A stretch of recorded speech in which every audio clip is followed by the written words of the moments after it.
आज हम लोग स्टार्ट करेंगे सेकंड नॉवल मेरा जो सनम है ज़रा बेरहम है बाय मदीहा शाह।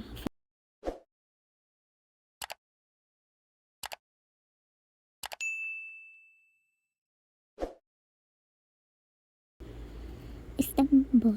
यार तुम मुझसे शर्त लगा लो, ये रेस भी ज़रार ही जीतेगा। ज़फ़र ज़रार के स्पोर्ट कार को देखते सनाम से बोला, जो बहुत आराम से चिप्स खाने में मसरूफ़ था। क्यों, मैं क्यों शर्त लगाऊं तुमसे? मुझे भी पता है कि हर बार की तरह आज भी ज़रार ही ये रेस अपने नाम करेगा। सनाम दूर से आती स्पोर्ट कार को देखते ज़फ़र से मुखातिब हुआ। इससे पहले कि ज़फ़र कुछ कहता, तभी सब गाड़ियाँ बहुत तेज़ी से उस निशान की तरफ गईं जहाँ पर ये रेस ख़त्म होनी थी। फिर हुआ भी वही जो सबको पता था। हमेशा की तरह आज भी जीत ज़रार सिकंदर अफगानी के नाम हुई थी। हर तरफ शोर था। जब वो अपनी स्पोर्ट कार से पुरकशिश की दाह से निकलता उन सब की तरफ आया जो कब से खड़े उसका इंतज़ार कर रहे थे। ओह ज़रार, मुझे पता था कि तुम ही जीतोगे। इससे पहले कि ज़फ़र जाता,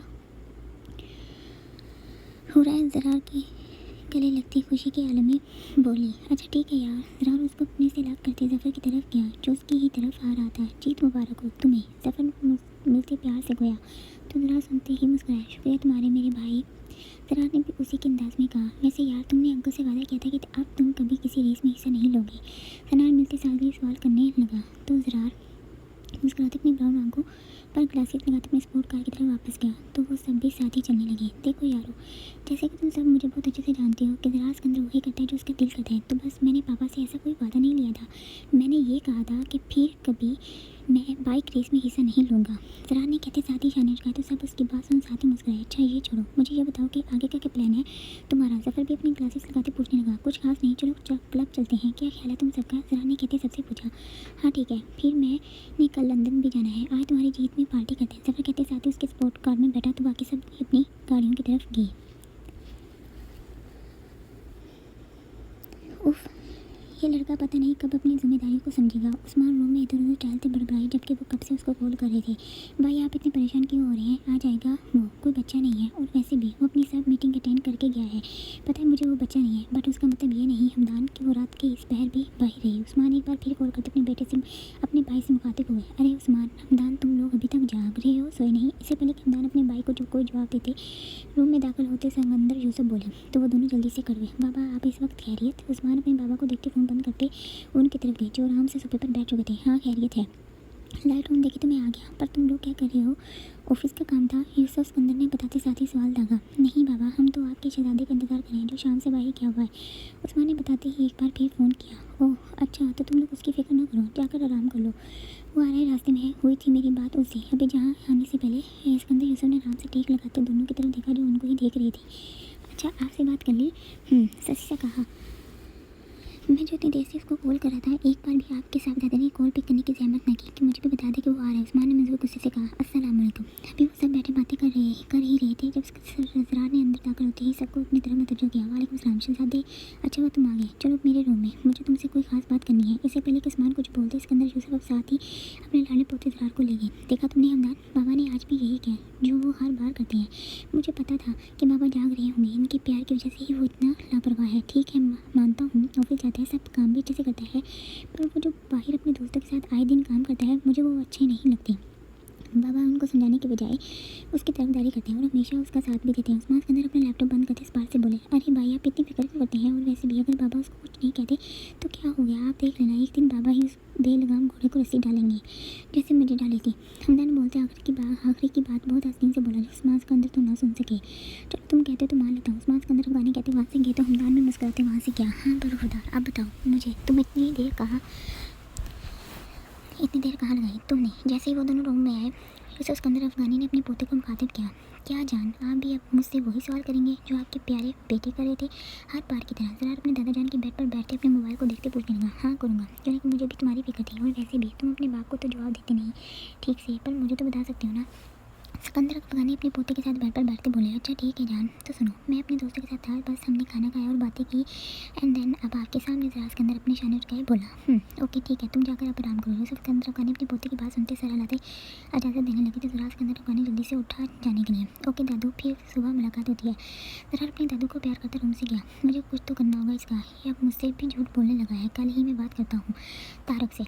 यूसुफ सिकंदर अफगानी कल का सोचते सोने के लिए लेट गए। सॉरी, तुम्हें मेरा इंतज़ार करना पड़ा। तारक और शार्ट टोपी उतारते यूसुफ सिकंदर के गले में। कोई बात नहीं यार, तुम एक जाने माने इस्तांबुल के इस्लामी मौलाना हो। थैंक्स तो मुझे कहना चाहिए कि तुमने मेरे लिए वक्त निकाला। क्या यार, तुम में मौलाना मैं बाद में हूँ, पहले तुम्हारा दोस्त हूँ। चलो बताओ आज कैसे याद किया तुमने? तारक साहब कहते दरियाफ्त करने लगे। पता तो है यार किसके लिए आया हूँ, एक ही है, ज़रा सिकंदर अफगानी। यूसुफ सिकंदर अफगानी अपने पोते का नाम लेते सरनामे हिलाने लगे। हाँ हाँ हाँ, अच्छा तो अब फिर ज़रा ने कुछ कर दिया है। तारक ज़रा का नाम सुनते ही खूब मुस्कुराई, क्योंकि वो अच्छे से जानते थे कि वो कैसा है। यूसुफ हमेशा उनसे इसके लिए कुछ ना कुछ ज़रूर लेकर जाते थे। हाँ यार, पहले तो वो अपने बाप से झूठ बोला था और अब मुझसे भी बोलने लग गया है। पता है कल वो रेस में गया जहाँ जाने से इसके बाप ने मना किया था और साथ ही क्लब भी गया। जब घर आए तो मैंने पूछा तो कहता है कि दोस्तों के साथ था। मतलब सच तो है, पर जो बात बतानी चाहिए थी वो नहीं बताई। यूसुफ अपनी बात कहते चुप हो गया। अच्छा तो ये बात है, जो मैंने तुम्हें 2 हफ्ते पहले तवीज़ दिया था, पहनाया था या नहीं? उसको तारिक साहब पूछते इंतजार करने लगे। सोचते इंतजार करने लगे। हाँ पहनाया था, वो भी 4 दिन बाद। जब मैंने इसके घर में नहीं देखा तो पूछा तो कहता है नहाने के दौरान उतारा था। इसके बाद पता नहीं कहाँ चला गया। यूसुफ सिकंदर अफगानी अपने पोते की कारस्तानी बताते क्या कहवा पीने लगे। अच्छा तो इसका मतलब है कि इसने वो भी अपने गले से निकाल दिया। तारक सुनते सोचने लगे। चलो कोई बात नहीं यूसुफ, तुम परेशान ना हो, सब ठीक हो जाएगा। कैसे यार, मुझे तो समझ नहीं आती। एक हल है इसका। तारक कहते मुस्कुराए। क्या, जल्दी से बताओ। यूसुफ ने बेचैन हुई। इसकी किसी अच्छी लड़की से शादी कर दूँ जो अल्लाह की इबादत करती हो। तारक शाह ने अपनी तरफ से बेहतरीन हल पेश किया। शादी, वो भी ज़रार की? वो कभी भी तैयार नहीं होगा। यूसुफ सुनते ही आह भरकर रहेगी। क्यों, वो क्यों तैयार नहीं होगा? तारक ने उलझे लेजे में अंदाज में पूछा। तुम्हें बताया तो था यार, वो कितना ज़िद्दी है। जो उसके दिल करता है वही काम करता है। अपने माँ बाप की बात सुनकर इग्नोर कैसे करते हैं, वो तो कोई उससे सीखे।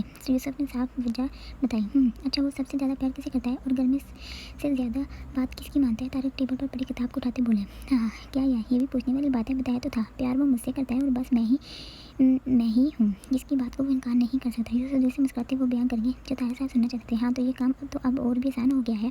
तारक साहब ने किताब में से ऐनक उठाते गया। मतलब मैं कुछ समझा नहीं। यूसुफ तारक की बात के साथ बैठते बोले। देखो यूसुफ, तुम अपने पोते से कुछ भी करवा सकते हो, मेरी बात को ध्यान से सुनना। वो भी तुमसे प्यार करता है तो इसका मतलब है वो तुम्हारी हर बात को सबसे ऊपर रखता है और तुम जो जो कहोगे वो बात इसको माननी पड़ेगी। हाँ हो सकता है कि तुमसे जिद करे, लेकिन जब तुम उसको सख्त हाथों से लोगे तो उसको हार माननी होगी। तारक अपनी बात बोल रहे थे और यूसुफ सब कुछ समझ चुके थे कि अब इन्हें आगे क्या करना है। वो सब तो ठीक है तारक, पर जैसे है कि तुमने कही वो कहाँ से मिलेगी? यूसुफ सोचने के अंदाज में बोले। वो अब मुझे नहीं पता, वो अब तुम्हारा काम है। तारक कहता वहाँ से उठ खड़ा हुआ तो यूसुफ भी कुछ सोचते उठ खड़े हुए जाने के लिए। मरहबा।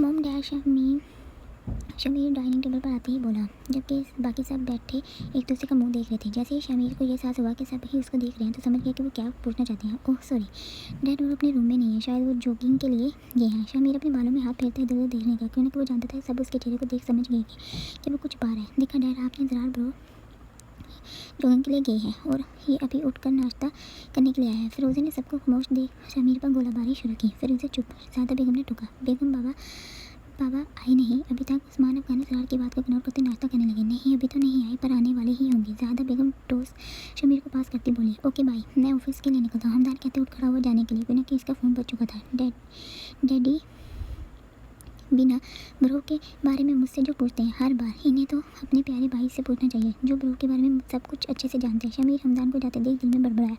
ज़रा सी बात थी, अब वो सामने तो बोल नहीं सकता था तो दिल में ही बोलना था। अगर वो बोल देता तो फिर चाचू और उसके भरोसे इसको किसने बचाना था? तर्जमा। देखो ज़रार अफगानी, इस बात को यहीं ख़त्म करते हैं। तुम मेरे आदमी को छोड़ दो, आगे से कभी भी हम लोग तुम लोगों से झगड़ा नहीं करेंगे। फ़ोन पर मौजूद शख्स ने बहुत आराम से बात ख़त्म करने की कोशिश की थी। नहीं, ये तुम्हें मेरे दोस्तों को मारने से पहले सोचना चाहिए था। अब तुमने सोचा नहीं, ये तुम्हारी गलती है।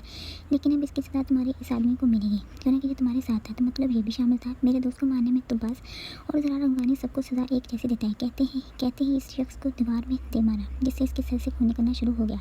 मैं तुम्हें छोड़ूंगा नहीं। ज़रार अफगानी फ़ोन के दूसरे पार शख्स ने कहते फ़ोन बंद किया। हाँ वक्त बताएगा कौन किसको छोड़ता है। फ़ोन बंद होते ही ज़रार अफगानी बुलंद आवाज़ में क्या लगाते बोला, यार इतना मारने की क्या जरूरत थी तुझे? ज़फ़र अपने आदमियों को उसको ले जाने का कहते ज़रा से मुखातिब हुआ। क्या ज़फ़र ये कोई सवाल पूछने वाला था? ज़रा के अंदर काली टावर से अपना हाथ साफ करते इस पार से अंदाज में गोया। कहाँ है वो? हमदान फैक्ट्री को देख के सनान से दरियाफ्त करने लगा। जबकि वो समझ गया था कि आज भी वो किसी को मारने पीटने आए होंगे यहाँ। वो अच्छे से जानते थे अपने जगह को कि कभी तभी अपनी फैक्ट्री आता था जब कोई ऐसा काम करना होता। टोटो कहा गया। अब क्या हुआ?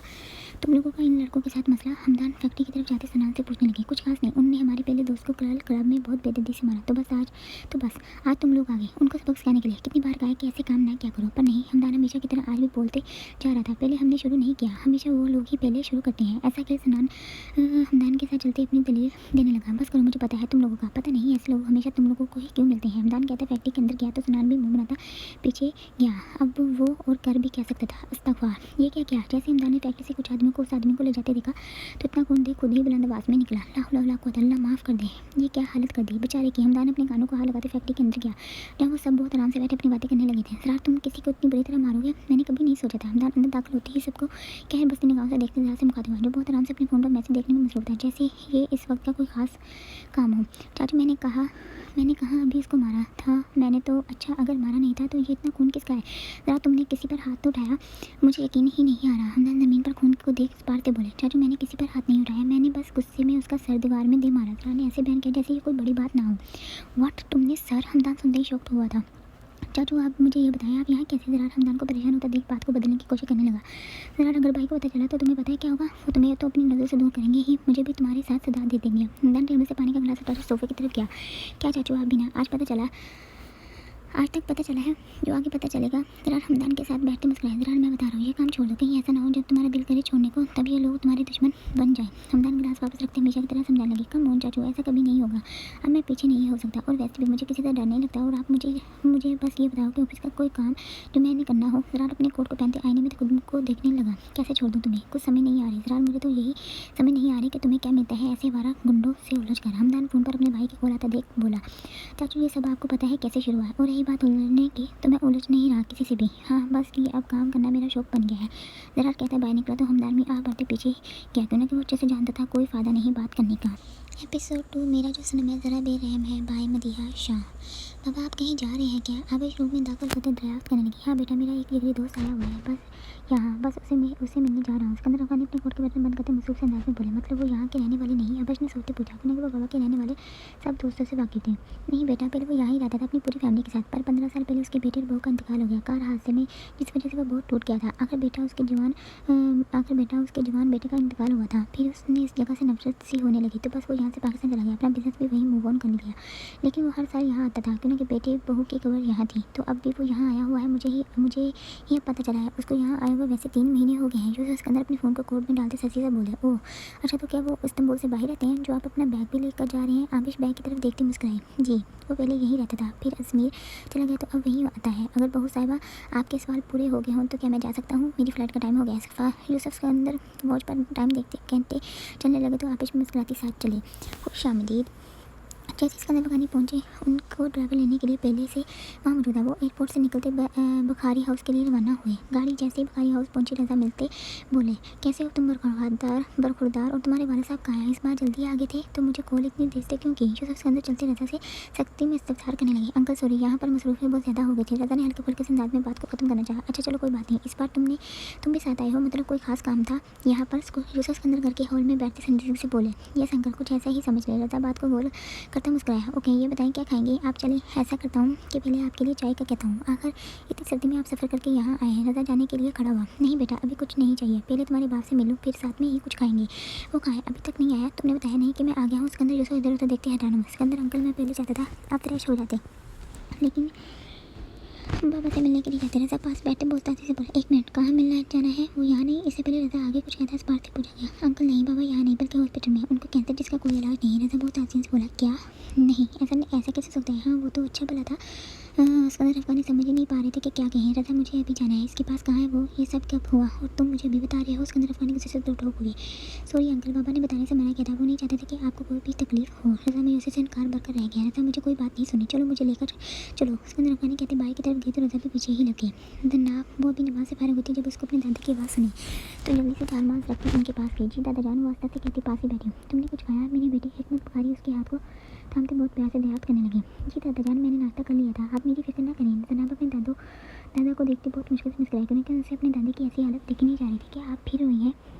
जनाब हुकूमत बुखारी उसकी लाल आंखों को देख के समझ गए थे, फिर भी पूछना बेहतर समझा, नहीं तो मैं नहीं दादा जान वो अपनी नज़रें चुराते मुस्कुराने की कोशिश करने लगी। जनाब बेटा, हिकमत उससे पहले वो अपनी पोती को कुछ कहती। सिकंदर अफगानी रूम में दाखिल होते ही बुलंद आवाज़ में बोले तो वो दोनों ही उनकी तरफ मुतवज्जो हुए। सिकंदर जैसे ही हिकमत ने देखा तो उनके चेहरे पर मुस्कुराहट आई। जैसे हो, कैसे हो मेरे भाई, ये सब क्या है? सिकंदर हिकमत के करीब बैठते अफसोसी से बोला, अस्सलाम वालेकुम अंकल। वालेकुम सलाम। सॉरी जनाब बेटे, मैंने आपको देखा नहीं था कि आप भी साथ यहाँ आई हैं। सिकंदर अफगानी जनाब को प्यार देते मुस्कुराए। जनाब बेटा चलो हम आप चलते हैं। रजा जनाब को खामोश देख सचिता बोले, नहीं ताईजान, मैं यहाँ ठीक हूँ दादा जान के पास। जनाब अपनी आंखों के किनारे साफ करते हल्की सी मुस्कान चेहरे पर लाए। नहीं जनाब बेटा, तुम जाओ अपने ताया के साथ, मेरे पास अब मेरा भाई है। वैसे भी मुझे इससे कुछ खास बात करनी है और तुम भी याद से यहाँ पर थी, जाकर आराम करना घर में। हिकमत बुखारी उसके ठंडे हाथों को पकड़ते प्यार से बोले तो वो समझ गई कि वो क्या बात करना चाहते होंगे। ठीक है दादा जान, मैं रात में आऊँगी। जनाब कहते रूम से बाहर गई तो रजा भी पीछे ही गई। हाँ कहो, मैं सुन रहा हूँ। इतना कुछ हो गया हिकमत तुम्हारे साथ, मुझे अब पता चला। वैसे तो मुझे अब तुमसे नाराज़ होना चाहिए। सिकंदर अफगानी मंजर तफकीर से कहते मुँह फेर गए। मुझे माफ़ कर दे मेरे भाई। हिकमत बगारी कहते रुके तो कुछ देर के लिए और फिर से बोलना शुरू किया। पता है सिकंदर, मैंने जनाब को क्यों यहाँ से जाने को कहा? हिकमत पूछते फिर चुप हुए। नहीं किस लिए? क्यों, क्या कोई ऐसी बात है जो तुम मुझसे कहना चाहते हो? सिकंदर हिकमत का हाथ थामते सरसी से असरारी अंदाज में पूछा। हाँ बहुत ज़रूरी बात करनी है तुमसे सिकंदर। तुम्हें पता है 15 साल पहले क्या हुआ? खैर मैं वो सब फिर से याद करना नहीं चाहता। हिकमत कहते कोशिश करने लगे उठने की तो सिकंदर ने सहारा देते उनको बैठाया। ठीक मत कहो इस बात को जो तुम्हें तकलीफ देती है। वैसे भी मुझे सब कुछ याद है। बताओ तुम, मुझे क्या हुआ है? सिकंदर पानी पीते देते पास ही बैठे। सिकंदर जनाब को नहीं बताया कि मेरी इस बीमारी का कोई इलाज नहीं। उसको रजा ने ये बताया कि मेरा इलाज हो सकता है और उसने ये सब मेरे कहने पर किया था, क्योंकि मैं नहीं चाहता था कि उसको पता चले। सिकंदर मैं सब कुछ बर्दाश्त कर सकता हूँ पर उसको रोते नहीं देख सकता। हिकमत कहते मुश्किल से ही खुद को रोक पाए रोने से। हिकमत अल्लाह ने चाहा तो सब ठीक हो जाएगा। नहीं सिकंदर अब कुछ ठीक नहीं होगा, आस्ते आस्ते सब कुछ खत्म हो रहा है। हिकमत कहते अफसरदा हुए। सिकंदर जो बात मैं तुमसे कहने वाला हूँ वो अपने बेटे रजा से भी कर सकता था पर नहीं, मैं चाहता था कि तुम वो काम करो मेरी पोती के लिए। हिकमत कहते रुके सांस लेने के लिए। हाँ कहो, मैं सुन रहा हूँ और क्या करना है मुझे बताओ। सिकंदर हिकमत के हाथ थामते संजीदगी से बोले। सिकंदर मैं चाहता हूँ मेरी बेटी जल्द से जल्द अपने घर की हो जाए। मतलब मैं चाहता हूँ तुम उसके लिए अच्छा सा रिश्ता तलाश करो और उसकी शादी कर दो। मैं नहीं चाहता कि मेरे जाने के बाद वो अपने ताया पर बोझ बने। हिकमत बोलते खांसने लगे तो सिकंदर ने फिर पानी का गिलास पकड़ाया। हिकमत तुम ऐसा क्यों सोचते हो कि वो किसी पर बोझ होगी? नहीं यार, मैं ये सोचता नहीं। अब मेरी ज़िंदगी का कोई भरोसा नहीं रहा है, इसीलिए मैं चाहता हूँ कि अब उसकी शादी हो जाए एक ऐसे लड़के से जो उसको मोहब्बत भी करे और उसका ख्याल भी रखे। तुम प्लीज़ तो जल्द उसके लिए अच्छा सा लड़का तलाश करो, वो भी इस्तांबुल में, जो तुम्हारे आसपास ही रहता हो, ताकि अगर कभी भी मेरी पोती को तकलीफ हो तो तुम उसके पास जा सको। सिकंदर मैं चाहता हूँ मेरे जाने के बाद उसको कभी भी मेरी कमी महसूस ना हो और वो तब ही हो सकता है जब वो यहाँ तुम्हारे पास आसपास होगी। इसलिए तुम इस्तांबुल में ही रिश्ता तलाश करना। सिकंदर तुम कुछ बोल क्यों नहीं रहे? सिकंदर तुम मुझसे वादा करो कि मेरे जाने के बाद मेरी बेटी को अपनी बेटी बनाकर रखोगी। सिकंदर मुझसे वादा करो अभी और इसी वक्त। हिकमत होते बहुत मुश्किल से बोल पा रहे थे। Hello my dear, hello my sweet girl, क्या हो रहा है? रात किचन में आते ही अपनी चाची आबिश को मसरूफ देख फ्रीज सर की तरफ गया। कुछ खास नहीं हीरो, मेरी छोड़ो, अब क्या बताओ आज इतनी जल्दी घर कैसे आ गई? आबिश बादाम मुलाजमा को देती जरार की तरफ देखने लगी जो बहुत आराम से सेब के साथ इंसाफ कर रहा था। मैं तो आपको पता ही है कितना काम करता हूँ, अभी भी कोई काम ही करके आ रहा हूँ। जरार मैं को लंबा कहते कहते साथ जूस पीने लगा। आबिश ने मुस्कुराते किया। अच्छा चाची मुझे ये बताएंगे ये घर में इतनी खामोशी खैर है, सब कहाँ है? जरार राजदान अंदाज में नज़दीक हुआ अपनी चाची की। भाई और तुम्हारे चाचू तो भी ऑफिस से नहीं आए, इसका मतलब तुम ऑफिस नहीं गए आज, और तुम्हारे दादाजान अपने किसी दोस्त से मिलने गए। अच्छा तो ये बात, अच्छा ये तो फिर अच्छी बात है। ओके मैं भी चलता हूँ। चाची मैं कुछ दिन के लिए इस्तांबुल से बाहर जा रहा हूँ, इसका ही बताने आया था, अब आप बता देना सबको। इससे पहले आबिश आगे कुछ कहते जरा अपनी कहता वहाँ से गया तो आबिश में मुस्कुराते अपना काम करने लगा। वर्षा ब्रो आज आप जल्दी आ गए? फिरोज़े ज़रा को ऊपर आता देख खुशी से चेकी। नहीं मैं जल्दी आया नहीं, जल्दी मैं वापस जा रहा हूँ। ज़रा कहता अपने रूम की तरफ गया तो साथ ही वो भी गई। मतलब उलझते पूछा गया, मतलब मैं इस्तांबुल से अजमेर जा रहा हूँ। ज़रा अपना बैग लेते जो पहले से तैयार किया पड़ा था बाहर निकला तो फिरोज़ा भी पीछे लगी। ब्रो आपको क्या काम पड़ गया? अजमेर जो आप जा रहे हैं? फिरोज़ा साथ चलती तलाश करने लगी। मेरी प्यारी बहन हर चीज़ में नहीं बताई जा सकती। ज़रा एकदम रुकते उसको प्यार से गले मिलते कहते अपनी गाड़ी की तरफ गया। हाँ हिकमत मैं तुमसे वादा करता हूँ कि सन्ना आपको अपनी बेटी बनाकर रखूँगा और तुम्हें उसकी फिक्र करने की जरूरत नहीं। मुझे यकीन नहीं आ रहा कि अल्लाह ने ऐसा सोच रखा था। सिकंदर खुशी के आलम में अपना दिल बयान कर रही थी। हिकमत तुम ये चाहते हो ना कि सन्ना की शादी मेरे आसपास ही किसी से हो? हाँ पर तुम इतना खुश क्यों हो रहे हो? हिकमत सिकंदर को इतना कुछ देख हैरान हुआ। देखो हिकमत मैं तुम्हें बताता हूँ, याद नहीं मेरा बड़ा पोता ज़रा सिकंदर वो है ना जो जनाब से शादी करेगा, मैं भी उसकी शादी करने के लिए किसी अच्छी लड़की को ढूंढने वाला था। देखो मुझे याद ही नहीं था जनाब का, वरना मैं तो खुद तुम्हारे पास आता उसका रिश्ता लेने के लिए। तुम मुझे बस ये बताओ कि अब तुम्हें कोई इतराज़ तो नहीं? सिकंदर खानी अपनी पूरी बात कहते हिकमत पकारी की तरफ देखने लगी। नहीं मुझे क्या इतराज़ होगा, वैसे भी मेरे लिए इससे बड़ी खुशी की और क्या बात हो सकती है कि जनाब मेरी जिगरी दोस्त के घर चली जाएगी तो बस फिर तेरा मसला भी हल और मैं भी खुश हो गया। जैसे ही तू ठीक हुआ दोनों की शादी कर दी जाएगी। सिकंदर अफगानी मुस्कुराते आगे क्या करना है सब बयान कर गए। नहीं सिकंदर, तुम्हें मेरे ठीक होने का इंतजार करने की जरूरत नहीं। तुम ऐसे करो, जनाब को अपने साथ इस्तांबुल ले जाओ और ज़रा से निकाह कर दो सादगी से। हिकमत बुखारी खोए लहजे में गोया हुआ। नहीं यार, मुझे पता है तुम बिल्कुल ठीक हो जाओगे, और वैसे भी तुम्हें भी अपनी पोती के निकाह में शामिल तो होना ही पड़ेगा। सिकंदर हिकमत को समझाते उम्मीद देने लगे। नहीं सिकंदर, मैंने कहा ना, उसको ले जाओ और उसका निकाह कर दो। मैं उसको इसके घर का होते हुए देखना चाहता हूँ। और एक बात, ज़रा को मेरी बीमारी का मत बताना। मैं नहीं चाहता वो इस वजह से मेरी बेटी से शादी करे कि उस पर कोई तरस आए, बल्कि मैं चाहता हूँ वो अपनी खुशी से मेरी बेटी को पसंद करे, ताकि मेरी जनाब कभी भी ये ना सोचे कि उसको किसी पर थोप या मसलस किया गया है। ठीक है, अगर तुम ऐसे ही चाहते तो मैं ऐसे ही करता हूँ। सिकंदर हवानी कहते मुस्कुराए तो हिकमत भी सोचने लगे कि इन्होंने जनाब से कैसे बात करनी है। ज़रार, अगर वो हमें यहाँ भी ना मिला तो जफर ज़रार के साथ होटल के रूम से निकलते पूछने लगा। मिल जाएगा वो हमें, बस हमें उसको अपने आसपास ढूंढने की ज़रूरत है। ज़रार कहते अपनी ब्राउन हल्की आंखों पर ग्लास लगा गया। हमें आज अजमेर आए हुए 3 दिन हो गए हैं, लेकिन फिर भी हमें हुसन सपारी और उसके गैंग में से किसी आदमी का कुछ पता नहीं चला। सनान भी चिप्स को खाते बड़बड़ाया। यारो फिक्र ना करो, मिल जाएगा, तुम लोग आराम करो, मैं आता हूँ। ज़रा कहता वहाँ से गया तो वो भी मुंह बनाते टेबल की तरफ गई। ये ज़रा क्या कहाँ है बेगम, आपने अपने साहबजादे से पूछा नहीं? वो जब वो अपने बैग लेने के लिए आया था, उस्मान अफगानी तीखे से अंदाज में गिराए। देखिए आपका बेटा, आप कोई बच्चा नहीं है कि मैं हर वक्त से पूछती ही रहूँ कि बेटा आप कहाँ जा रहे हो, कब आओगे वगैरह वगैरह। ज़्यादा बेगम ने भी गुस्से से भरी बैठी थी। पहला मौका मिलता ही पट पड़ी। ठीक है, सब यही कह दिया करो कि वो अब बच्चा नहीं है। मैं बता रहा हूँ, एक दिन ये लड़का कुछ ऐसा कर देगा कि बाद में हम जाकर भी कुछ नहीं कर सकेंगे। उस्मान अफगानी के दिमाग से वॉकआउट कर गए। तुम देखो मुझे ही बोलते रहते हैं, अपने बाबा के सामने तो कुछ कह ही नहीं पाते अपने बेटे को। और ज़रार एक भी बार जाने से पहले मुझे मिलने नहीं आया कि अपनी माँ को खुद बताकर जाता। तत्ता बेगम गुस्से से खुद ही बर्बाद, क्योंकि उनको भी गुस्सा था कि उनका बेटा खुद बताकर नहीं गया, बल्कि आबिश ने बताया। सिकंदर, तुमने जनाब से बात कर ली? मुझे यकीन नहीं आ रहा वो मान गई शादी के लिए। हिकमत अपनी खुशी को बयान ही नहीं कर पा रहे थे कि कैसे करें। को कितनी बार कोशिश कर चुके थे कि उससे बात करें, पर वो हर बार ही नहीं कर पाए। हाँ यार, मुझे भी पता नहीं था कि वो मान जाएगी। सिकंदर सोचते मुस्कुराए, क्योंकि वही जानते थे कि उन्होंने कैसे बात की थी जनाब से। अच्छा तो तुम ये बताओ, ये चलो अब मुझे ये बताओ कि तुम इस्तांबुल कब जाओगे और कब निकाह होगा? दोनों का। हुकूमत खुशी ख्याल में सब जान लेना चाहते थे। बस कल ही हम जाएंगे और फिर जल्दी ही निकाह के बाद तुमसे मुलाकात होगी मेरी। सिकंदर अफगानी कहते हिकमत को मुस्कुराते देखने लगे। क्यों दादा जान, आपने ऐसे क्यों किया? जनाब कब से याद करते अपनी ही धुन में चली जा रही थी। ये देखे बिना कि वो कब बहुत आगे आ चुकी थी। क्या मैं आप पर बोझ थी जो आपने इतना बड़ा फैसला चंद पल में ही कर दिया? जनाब को सिकंदर की सब बातें याद आ रही थी जब उन्होंने उसको बताया कि हिकमत ने उसका रिश्ता उनके पोते ज़रार से कर दिया। वो इस पर कितना शॉक्ड हुई थी वो वही जानती थी। जनाब बाजी से बेखबर अपनी ही धुन में आगे बढ़ती चली जा रही थी, जबकि शदीद सर्दी में बूंदाबांदी भी ज़ोरों शोर से हो रही थी। पर इस पल किसको फिक्र थी उसकी? अगर फ़र्क पड़ रहा था तो बस इस बात का कि दादा जान ने उसकी ज़िंदगी एक ऐसे शख्स के साथ जोड़ दी जिसको वो बिल्कुल भी नहीं जानती थी। वो भी सिकंदर अफगानी की बातें याद करी थी जब उन्होंने कहा कि उसने कितनी जल्दी इनकार किया था, पर उन्होंने उसके दादी की कसम देकर चुप करवा दिया था। जनाब फिर भी अपने दादा से बात करने के लिए गई, पर जब उसने देखा कि सिकंदर ने उनको बताया कि वो मान गई है तो वो इस पर कितनी खुश हो गई थी। जनाब ये देखती वहाँ से चली आई, क्योंकि वो समझ नहीं पा रही थी कि क्या करे। यार तुझे पूरा यकीन है ना वो सब यहाँ ही है? कहीं ऐसा ना हो कि तुम्हें किसी ने गलत खबर दी हो। अली पिस्टल को देखते संजीव से इशारा करने लगा। नहीं, खबर जिसने दी है वो मेरा बहुत खास आदमी है, तो इसका मतलब है कि वो यही है। ज़रार अपनी पिस्टल को लोड करते निशान बांधते देखने लगा। अच्छा तुम ये बताओ अब आगे क्या करना है? उमर अपनी पिस्टल को में गोलियां डालते मसूर से अंदाज में बोला। चलो सुनार, जो मैंने कहा था वो लाए हो तुम? ज़रा सनान को इधर उधर देखते जोर से गजा तो वो भी जल्दी से गया गाड़ी की तरफ। ज़रार, अगर इससे कोई फ़ायदा ना हुआ तो?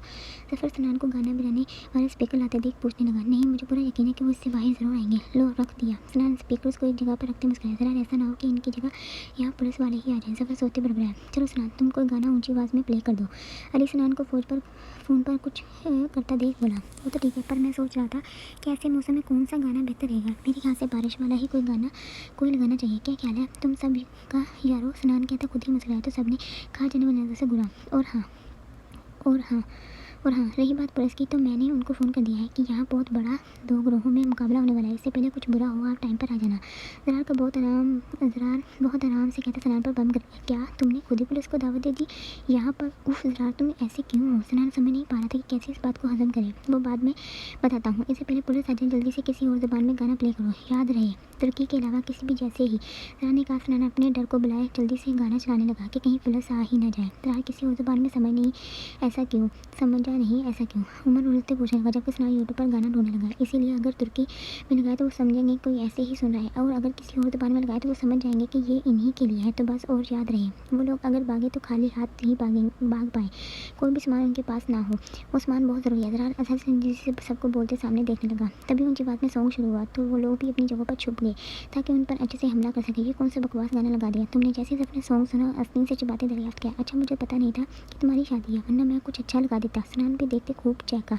मैं बारिश का मौसम हूँ, तुझे एक दिन भिगा दूंगा, खुदा दिन देखे खुशियाँ अरश तक ले जाऊँगा। जैसे कहने के बाद घर में मौजूद उन लोगों के कानों में पड़ी सब किसी बिजली की तरह घर से निकले और तभी ज़रार और उसके सभी दोस्तों ने फायरिंग शुरू की, जबकि वो सब भी फायरिंग करते वहाँ से भागने लगे, जबकि ज़रार भी पीछे लगा। या अल्लाह, तो मेरी मदद फरमा, मुझे वो राह दिखा जो तूने मेरे लिए चुन रखी है। जनाब आसमान की तरफ मुँह किए रोक के कहती उस तरफ चली जहाँ पर ये सब कुछ हो रहा था। तभी जनाब को फायरिंग की आवाज़ सुनी और साथ ही इसके आसपास सभी एक दूसरे को मारने की कोशिश कर रहे थे, जबकि वो सब चुप कर बैठे ये सब कुछ कर रहे थे और वो सड़क पर ऊंधे मुँह खड़े देख रही थी, जबकि वो अपने कानों पर हाथ रख चुके थे। उफ, ये लड़की कहाँ से आ गई। जैसे सब ने उसको सड़क पर खड़े देखा तो गोलियाँ चलानी बंद की, जबकि उस तरफ से वो लोग ये ही जा रहे थे। यार मुझे लगता है कोई बेवकूफ़ है जो वहीं खड़ी हुई है, भागती क्यों नहीं। उमर अपनी पिस्टल में गोलियां डालते बर्बाद नहीं, मुझे लगता है वो डर रही है, इससे पहले कुछ बुरा हो मुझे उसकी मदद करनी होगी। ज़रा कहते तेज़ी से उसकी तरफ गया, जबकि वो मुंह खोले उसको देखते उनकी तरफ गोलियां चलाने लगे ताकि ज़रा उस लड़की को बचा सके। क्या मुसीबत है, ये गाना बंद क्यों नहीं हो रहा। सनान गाने की आवाज़ से खुद ही परेशान हो चुका था। ज़रा जन्नाब को बाजू से अपनी तरफ खींचते अपनी तरफ घुमाते एक गाड़ी के पीछे हुआ। वो पता नहीं कब किसकी बाहों में मरना कुछ भी हो जाए। यारा तुम मुझसे प्यार ना करना, तुम ठीक हो, तुम्हें चोट तो नहीं लगी। ज़रा उसकी बंद आंखों से बहते आंसू को देख पूछने लगा, जबकि वो डरी उसको अभी भी जैकेट से पकड़े कांप रही थी। तभी ज़रा ने उसको हाथ की तरफ देखा जहाँ से खून बह रहा था। मुझे लगता है वो लड़की ज़रा की गर्लफ्रेंड है। एक लड़के ने दूसरे से कहा, देखो ना कैसे उसको बचाने के लिए खुद की जान को भी मुश्किल में डाला। हमें ये बॉस को बताना होगा। वो कहते ज़रा की गाड़ी की तरफ गोलियाँ चलाने लगी जारी।